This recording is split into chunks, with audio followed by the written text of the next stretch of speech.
So let's go to the second part of our advice and sharing, of course, no?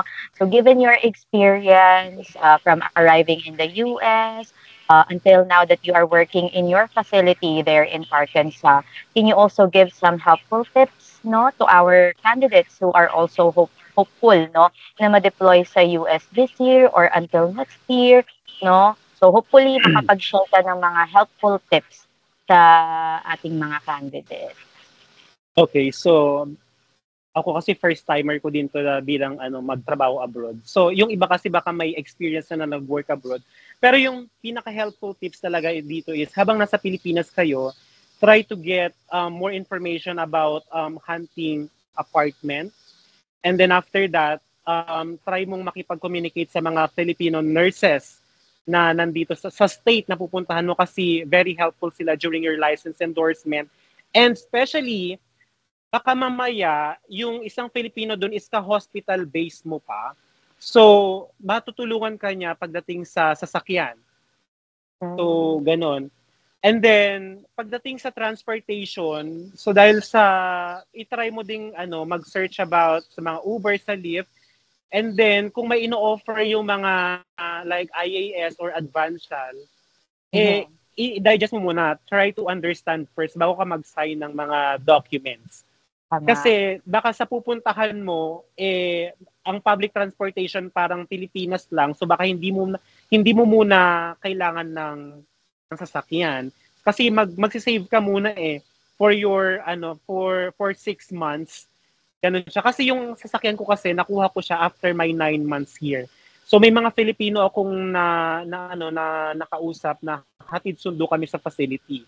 And then sa facility, of course, hindi naman na tayo bago sa technology, sa mga computers, pero sa mga equipment nila like medication, ganyan, tanungin nyo kung gumagamit sila ng Epic o yung mga Cerner, gano'n, yung mga type of healthcare system, electronic system nila. Para dyan, para sa Pilipinas, try to navigate yourself for those kind of information para pagdating dito, hindi ka na bago sa pag-manipulate ng mga ganong gamit.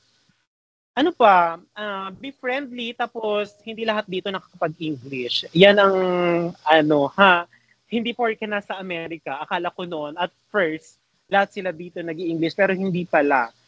So, ikaw pa rin talagang mag-a-adjust. Then yung mga vocabularies mo na medyo malalalim, na very highfalutin vocabularies, try to make it shallow. Hindi masyadong malalim kasi sila din, hindi ka rin nila naiintindihan. Ganon siya. So, yeah, more on readings, ganon, talking to some native speakers here para ma-practice mo yung dila mo. Wow, thank you. Thank you for sharing those tips, no? And let's go back lang, no, a little bit sa pre-deployment travel. Ayan, yung pre-deployment travel natin. Kasi, syempre, pag yung mga candidates natin, no, they plan to go abroad na o kaya naman mag-work na sila, 'di ba?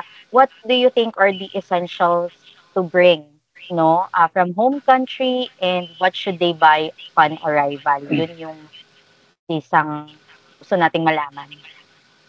So, parang lahat naman ng US states na is may mga Filipino store naman na dito. Parang for me, in my part, huwag na magdala-dala ng kung ano, like noodles, may mga pancit canton naman dito, may mga sardinas naman dito, may mga century tuna naman, may mga bagoong ketchup.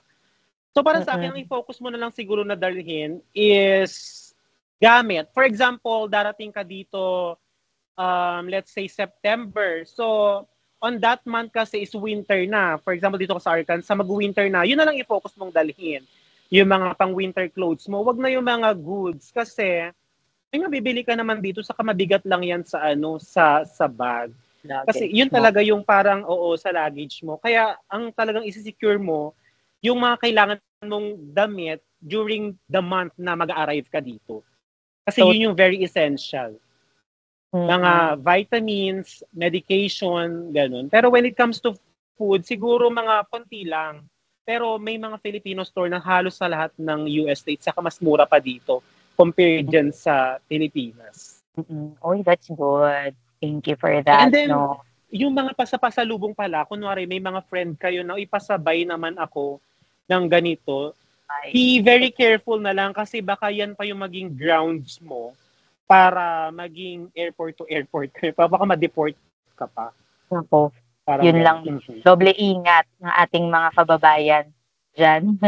Yes Sige. po, totoo. Oo, 'di ba? How about for you 'no, kasi you mentioned then about transportation 'no. Siyempre, you also did or you also started with your driver's license, 'di ba? Since, I believe nung nagpunta ka ng US wala ka pang car, tama ba? Yes, wala po. Wala Wala po pa, akong pero idea sa pagda-drive at all. Zero okey. experience. So was it difficult to, have or to get a driver's license in the US? Or how's your experience? Well, dito kasi sa US, they have their written exam and practice exam or skills exam. During your written exam, of course, bibisitahin mo yung facility and then hindi ko lang alam kung every door, they have their own barcode. Yun yung reviewer.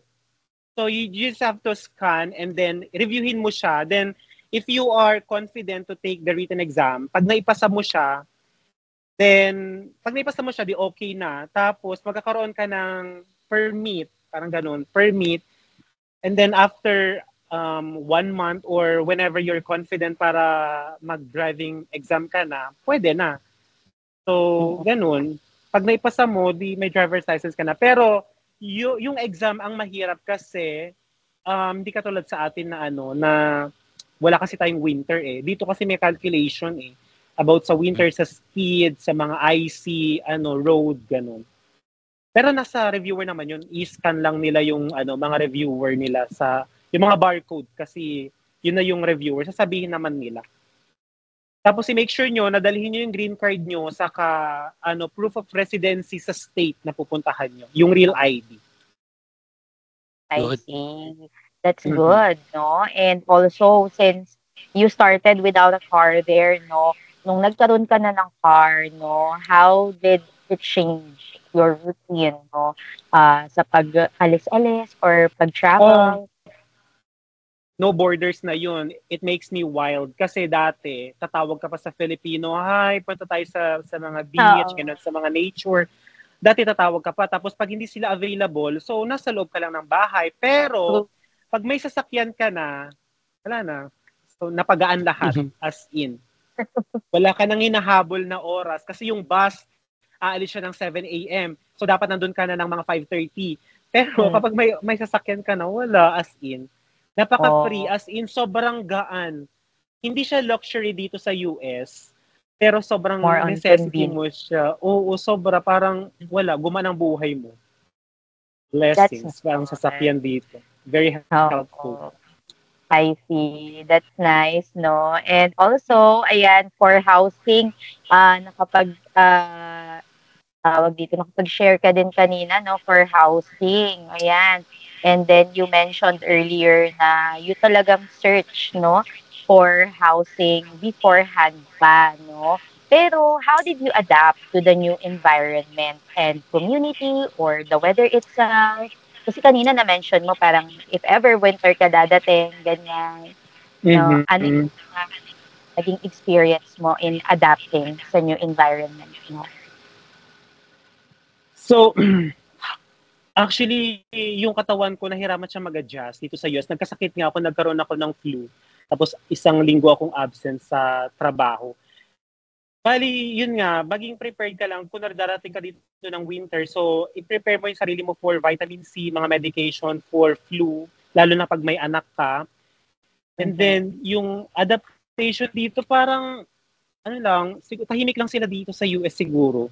Kasi madaldal ng mga Pilipino. Eh, dito kasi walang mga gala-gala sa mga, walang gatherings unless Thanksgiving or Halloween. Dito parang work bahay, yun lang ang Mm. buhay ng mga native dito. Pero bilang bago ka dito, siguro mag-observe ka muna sa surroundings mo kasi safety first. Hindi lahat ng napupuntahan natin is safe. So maging That's vigilant ka lang, very observant ka sa surroundings mo. Then whenever you feel comfortable, then saka ka na mag-explore. I see. Thank you. Thank you for that, RV. How about you, Vince? Do you have questions ba about clinical preparedness or post-arrival activities ni RV? Ayun. I want you to share how important your clinical experience dito sa Philippines pa lang and then Mhm. you went to the US. Gaano siya, yung transition mo, gaano siya ka-importante when you arrived there? So, I think may mga malaking impact talaga. It's a big impact talaga if you were working in a, let's say, tertiary hospital. Kasi whenever you work in a tertiary hospital, those equipments are, let's say, at least updated. Like your medication pump, fluid pump.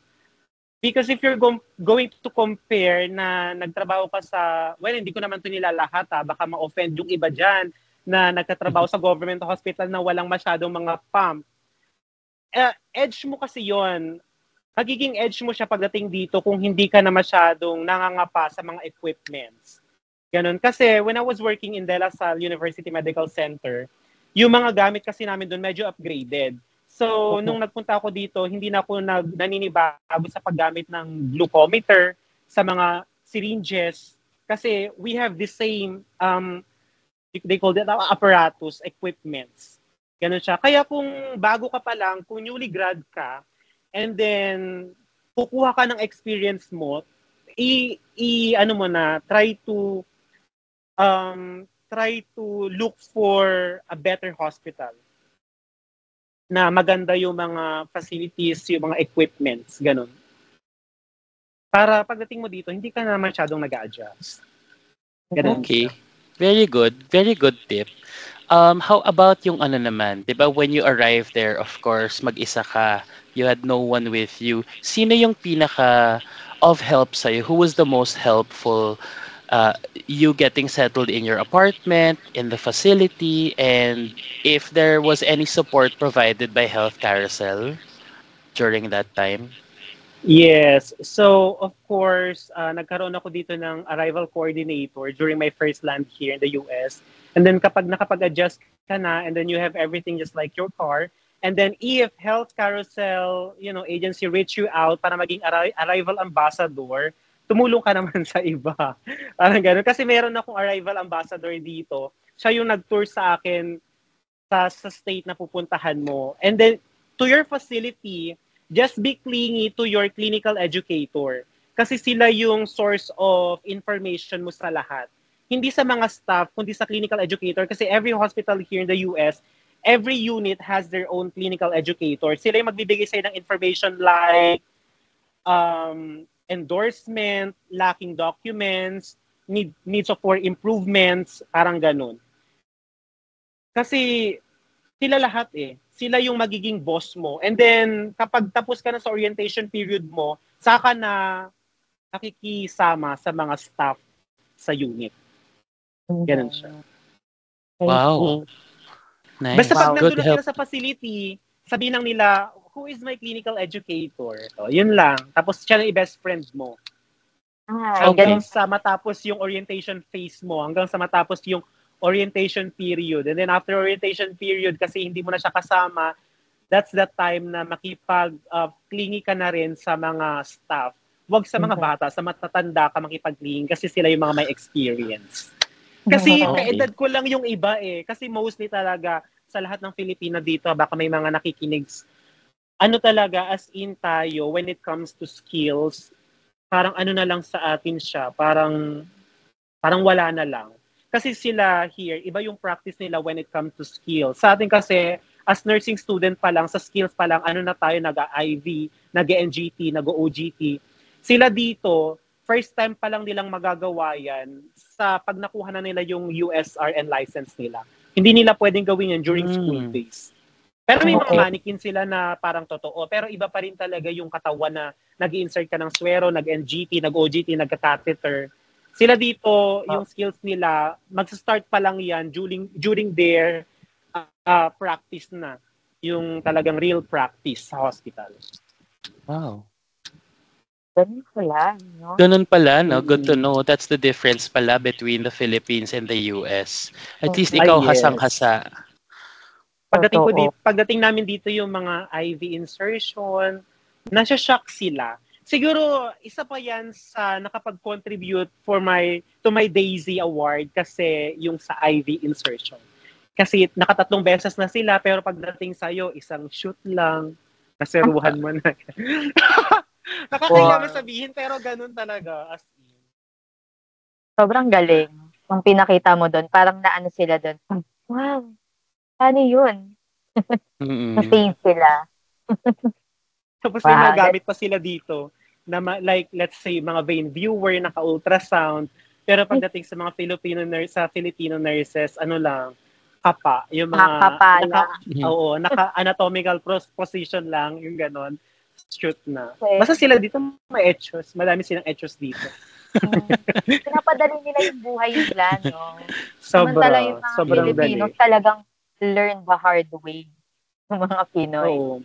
True. And by the way pala sa mga wala pang facility, kapag during your interview, parang ito na lang yung ma-advise ko. During your facility interview, try nyong mag-focus on sa mga charting, like electronic charting. Bumongga kayo sa electronic charting. Tapos gumawa kayo ng situation like, what if nawalan tayo ng wifi sa unit, gano'n, tapos bumida kayo, marunong tayo mag-electronic charting, then marunong din tayo mag-paper charting. Sabihin nyo, dual dito sa Pilipinas. Electronic and paper charting, we can do both.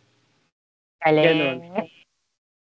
Kasi pagdating sa skills talaga, alam na nila na magaling tayo.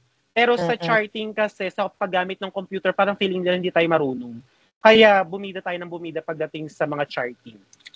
Wow, good wonderful. Thank you for that. No, baka may questions pa, Vince. I guess, siguro, for me, last question. What was the most difficult part of migrating to the US?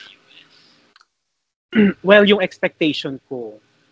Kasi in-expect ko lahat dito talaga in-expect ko sa sarili ko na yung communication, parang feeling ko baka madali lang to kasi nag-i-English naman tayo sa Pilipinas. Pero yung in-expect ko na gano'n. Pero pagdating ko dito, as in, nahirapan talaga ako. As in, na-stress talaga ako pagdating sa communication nila dito kasi ibang-iba yung mga ginagamit nilang salita dyan sa atin, saka dito sa Amerika. Nahirapan talaga ako. For example, nag-order lang ako dati sa Burger King ng pagkain. Tapos nag-English siya. Tapos sabi niya, anything eh? Sabi niya gano'n. Tapos sabi ko, hindi ko naintindihan. Sabi ko, can you say it again one more time? Anything eh? Anything else lang pala yung sinasabi niya. Pero ang dinig ko sa tenga ko, parang wala. Parang di ko naintindihan. Well, yung natin, yung expectation natin, medyo ilimit lang natin. Baka pagdating nyo dito, baka feeling nyo yaman-yaman nyo na kasi US dollars na to. Well, US dollars din yung bills dito. And then, sa mga tao, hindi clingy ang mga native dito. Hindi sila masyadong palakibo. Kasi dito, nagpo-focus sila sa mga bayarin. So, seryoso ang mga tao dito. Ang mga kengkoy lang dito sa mga Filipino. And then, yung mga, dito, mga kasama nyo sa work, huwag masyadong makipag, yung sobrang close.